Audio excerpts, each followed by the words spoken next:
I remember a night that still sends chills down my spine whenever I think about it. My girlfriend and I had been together for about a year back then. We were both 19, young and carefree. One Wednesday evening, she texted me asking for a favor. Her younger brother, Dustin, who was 10 at the time, had a baseball game that night. Their parents were out of town, and she was buried under a pile of homework. She wondered if I could take him to the game and bring him back afterward. I had no plans, and Dustin and I got along well, so I agreed without hesitation.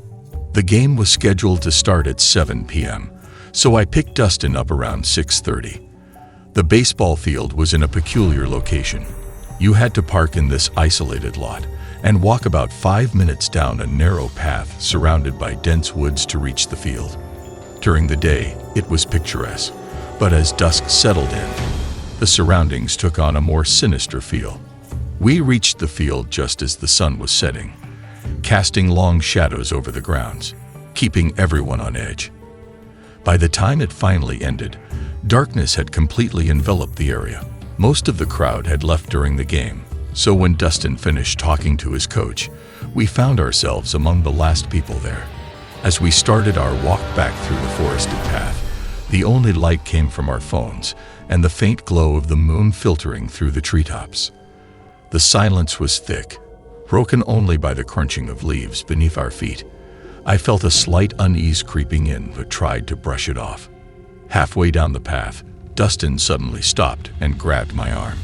"Did you see that?" he whispered, his voice trembling slightly. I followed his gaze and squinted into the darkness ahead. At first, I saw nothing, but then, emerging from the shadows, was the silhouette of a person standing still, watching us. My heart skipped a beat. I didn't want to scare Dustin, so I took a deep breath and said, "It's probably just someone from the game heading home late, like us."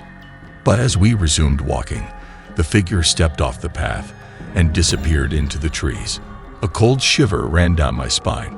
We quickened our pace, eager to reach the safety of the car. When we finally made it back to the parking lot, I dug into my pocket for the car keys, but my fingers met empty fabric. Panic surged through me as I realized I must have dropped them back at the bleachers. The thought of retracing our steps through that dark path was unsettling. Just then, Dustin's eyes widened as he pointed behind me. "He's back," he murmured.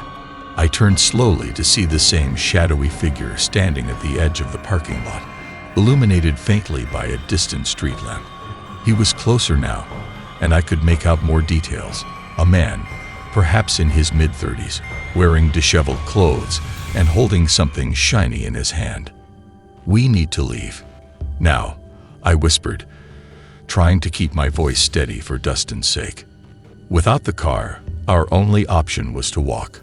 Home was about 15 minutes away if we took the main roads, so we set off, trying to stay under the streetlights. I kept checking over my shoulder, and each time, the man was there, trailing us at a distance, his pace matching ours. The night air was cold, but I could feel sweat forming on my forehead. The streets were eerily quiet, with no cars or pedestrians in sight. The man's footsteps echoed behind us, growing louder and faster. The distance between us was shrinking. "Run," I shouted, grabbing Dustin's hand. We sprinted down the sidewalk, our breaths ragged and hearts pounding. I could hear the man's heavy footsteps pounding the pavement behind us, accompanied by low, unsettling groans. Fear propelled us forward, our legs burning as we pushed ourselves to go faster. My girlfriend's house came into view like a beacon of hope. We dashed up the driveway, and I fumbled with my phone to text her, my fingers shaking uncontrollably.